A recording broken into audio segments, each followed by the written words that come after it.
Hi friends, welcome to Nitheeswar. இன்னைக்கு Sunday சமையல் பார்க்கலாமா? இன்னைக்கு சண்டே வந்து மறுபடியும் ஒரு சிம்பிளாக சூப்பராக செய்கிற ஒரு நார்த் இந்தியன் ஃபுட்டு தான். கிச்சடின்னு சொல்லுவாங்க. நம்ம வந்து காந்த சாதம், கோவை மாவட்டத்தில் பருப்பு சாதமா அது அந்த மாதிரி சொல்கிற மாதிரி அவங்க வந்து கிச்சடின்னு சொல்லுவாங்க. ரொம்ப டேஸ்டியாக இருக்கும். ஒன் பார்ட் ரெசிபி தான். ரொம்ப சூப்பராக சீக்கிரமாக பண்ணிடலாம். லஞ்ச் பாக்ஸ்க்கும் கொடுக்கலாம். எங்கள் வீட்டில் ஃபேவரேட் வந்து சண்டே ஆனால் இதுதான். இது கூட வந்து தயிர், மிக்சர், அப்புறம் ஊறுகாய் எப்பயும் போல். சைட் டிஷ் வேறு எதுவுமே தேவைப்படாது. ஏன்னா அதுக்கு முக்கியமாக காய்கறிகள் எல்லாம் அதிலே போட்டுறதுனால தான். நம்ம வீட்டில் என்னெல்லாம் காய்கறிகள் இருக்கோ எல்லாத்தையுமே போட்டுக்கலாம். மிச்சம் மீதி ஃப்ரிட்ஜெல்லாம் காலி பண்ணுற அன்றைக்கி என்னெல்லாம் மிச்சம் மீதி இருக்கோ அதெல்லாம் போட்டுக்கலாம். வீணாக போயிடுச்சு. அதை மட்டும் போட்டு முக்கியமாக கொத்தமல்லி கொஞ்சம் தேவைப்படும். இஞ்சி பூண்டு வேணா போட்டுக்கலாம், இல்லைன்னா வேண்டாம். அது இஞ்சி பூண்டுங்கிறது ரொம்ப தேவைப்பட்ட மட்டும் போட்டுக்கலாம், இல்லைன்னா வேண்டாம். நான் இன்னைக்கு போட்டு தான் செய்ய போகிறேன். அதுக்கப்புறம் இதுக்கு முக்கியமாக தேவைப்படுறது வந்து பச்சரிசி, இல்லை சமையல் நம்ம புழுங்கல் யூஸ் பண்ணாலும் பரவாயில்ல. பருப்பு இப்போ வந்து இந்த இதில் வந்து பாதி வந்து அரிசி எடுத்திருக்கேன்.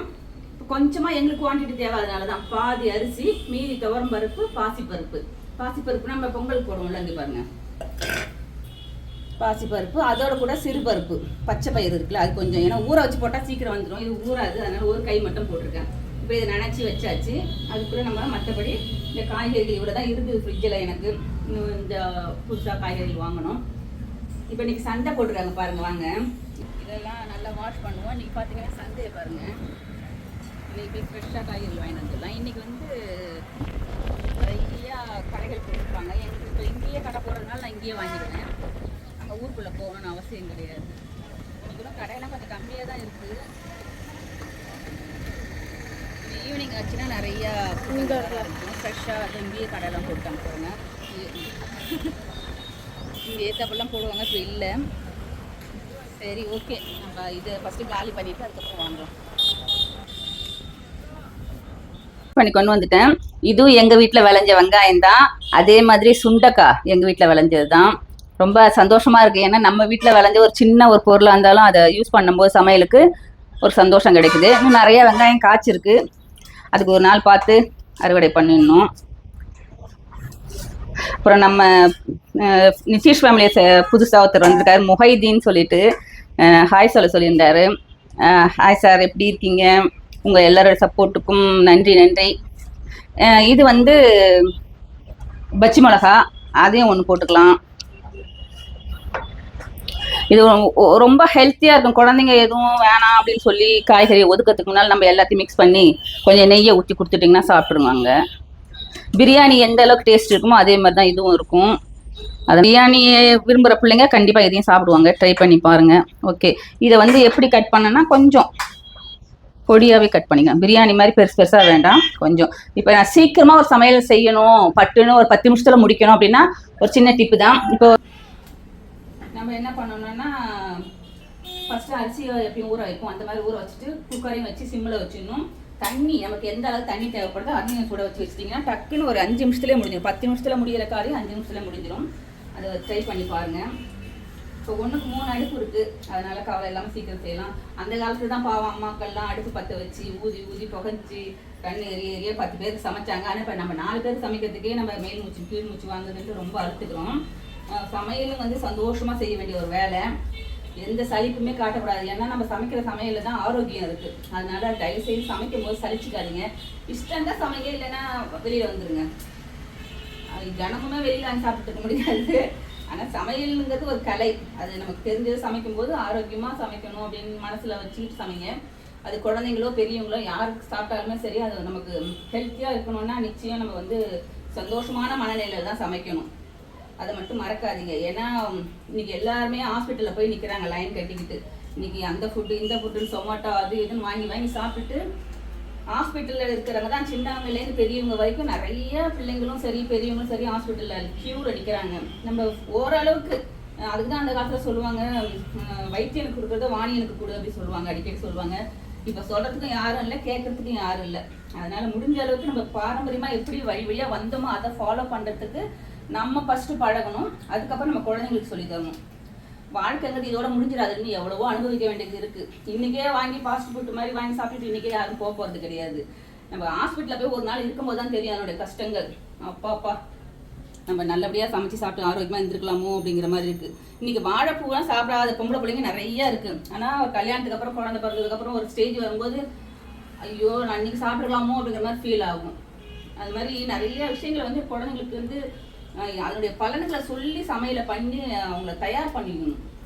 வாழைப்பூனா எதுக்கு சாப்பிட்றோம், மற்ற காய், கத்திரிக்காய், பூண்டெல்லாம் சாப்பிடாத பிள்ளைங்க குழந்தை பிறந்ததுக்கப்புறம் அம்மாலாம் அப்படியே பாலில் வேக வச்சு சாப்பிட்டே ஆகணும் அப்படிம்பாங்க. அப்போ கொமட்டி தொலையும். நமக்கு முன்னாலேருந்து சாப்பிட்டு பழகினா வந்து ரொம்ப நல்லது உடம்புக்கு. பிபி சுகர்லாம் வராது, கொலஸ்ட்ரால் இருக்காது. இதெல்லாம் தான் வந்து நம்ம அப்போலேருந்து பெரியவங்க கொடுத்து பழகினது. இப்போ யாருமே சாப்பிட்றது கிடையாது. என்ன பண்ணுறது, சொன்னாலும் குழந்தைங்க புரிஞ்சிக்க மாட்டாங்க. அதனால் ஒரு நைட்டில் ஒரு டம்ளர் பால், கொஞ்சம் மஞ்சப்பொடி, கொஞ்சம் ஒரு 4 பூண்டு பல் போட்டு வாரத்துக்கு ஒரு நாள், தினமுமே சாப்பிட முடியாது, போட்டு கொடுங்க. அந்த வயிற்று உப்பசம்லாம் இருந்தால் குறைஞ்சிரும். நிறைய விஷயங்கள் இருக்குது. அதனால் அதை ஃபாலோ பண்ண சொல்லுங்கள். சமையக்கட்டில் இருக்கிறவங்க தான் மகாராணி மாதிரி, வைத்தியரும் அவங்க தான், மகாராணியும் அவங்க தான், எல்லாமே அவங்க தான். முடிஞ்ச அளவுக்கு குழந்தைங்கள நம்ம ஹெல்த்தியாகவும் ஆரோக்கியமாக வச்சுக்கணும்.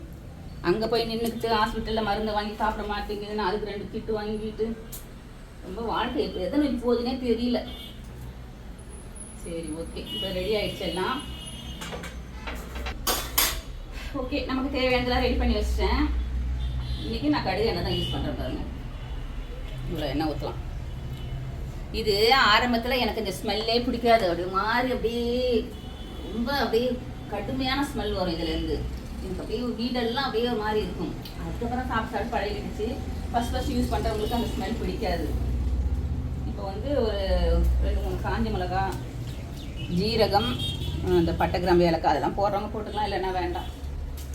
அவ்வளோதான், மசாலா வேறு ஒன்றும் கிடையாது. நான் பூண்டு இஞ்சி போடுறேன். பூண்டு இஞ்சி வந்து தட்டி போட்டுங்க, இல்லை பேஸ்ட்டாக போடுறவங்க போட்டுக்கலாம். அவ்வளோதான். வெங்காயம் இது எல்லாத்தையும் போட்டு நல்லா வதக்கி எடுத்துக்கலாம். ஃபஸ்ட்டு வந்து நல்லா ஃபஸ்ட்டாக வந்து அழகாக வருது பாருங்க. மீதி காய்கறி எல்லாத்தையும் போட்டுக்கலாம் ஒரு ஐடியா. அவ்வளோதான். இது நல்லா வதங்கணும். காரத்துக்கு தேவையான ஸ்பைசஸ்லாம் ரெடி பண்ணியாச்சு. மல்லி, கொஞ்சம் சாம்பார் பொடி, கரம் மசாலா, முக்கியமாக கசூரி மேத்தி, மஞ்சள், அவ்வளோதான். இப்போ இதை போட்டு வதக்கிட்டு தேவையான அளவு உப்பு, நான் இவ்வளோ தான் அரிசி போட்டுருக்கேன், அது தேவையான உப்பு போட்டு கொஞ்சமாக மல்லி இலையை போட்டு வதக்கிட்டு இது நல்லா தனித்தனமா அளவுனது இல்லை அங்கே உள்ளது இந்த கலர் வர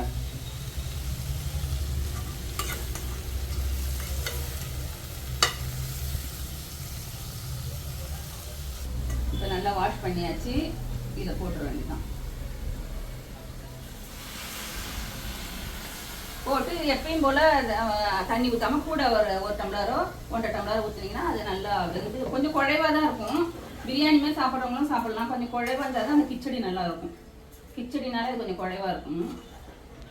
இதை ஊற்றினா ஒரு 5 நிமிஷத்தில் என்னோடய வேலை முடிஞ்சிடும்.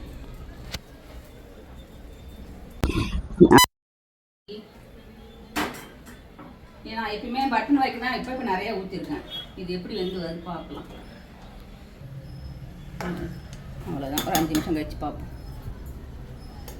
உப்பு காரம்லாம் பார்க்குறவங்க பார்த்துட்டு மூடி வச்சிட்டிங்கன்னா ஒரு 3 இல்லை 4 விசில் விடலாம். இப்போ நார்மலாக சாதத்துக்கு 2 விசில் விடுவோம்.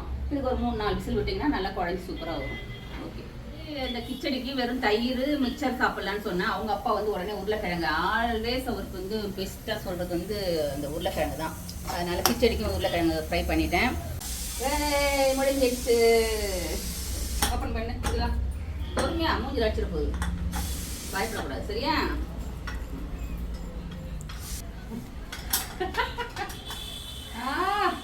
மூக்குல சூடு வைக்கணும். அப்படியே அவ்வளோ பெரிய மூக்கு பாரு. நல்லா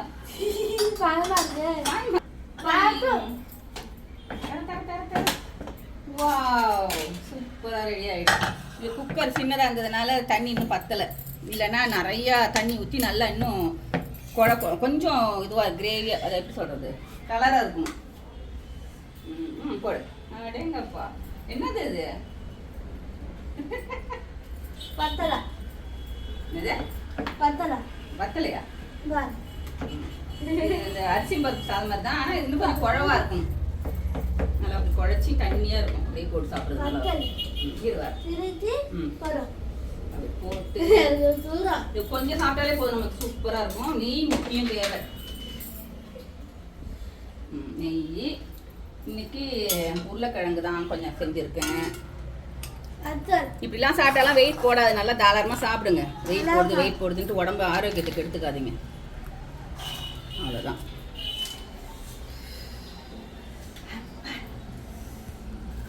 இது என்னது? பிரியாணி கிச்சடி.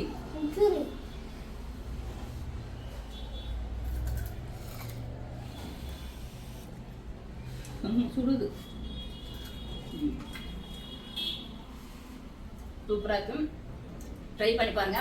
இன்னும் பெரிய பாத்திரத்தில் வச்சிங்கன்னா இன்னும் தண்ணி கொஞ்சம் தாராளமாக ஊற்றி கொஞ்சம் அப்படியே லிக்விடாக வர்ற மாதிரி இருக்கும். அதுதான் ஒரிஜினல் கிச்சடி. இது சின்ன குக்கரில் போடுறதுனால நிறையா வந்துருச்சு. இந்த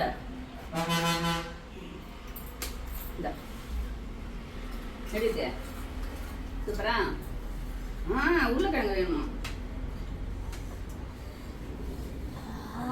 இந்த செம்மியா நெய் அப்படி கலந்துக்கிட்டு ஓகே.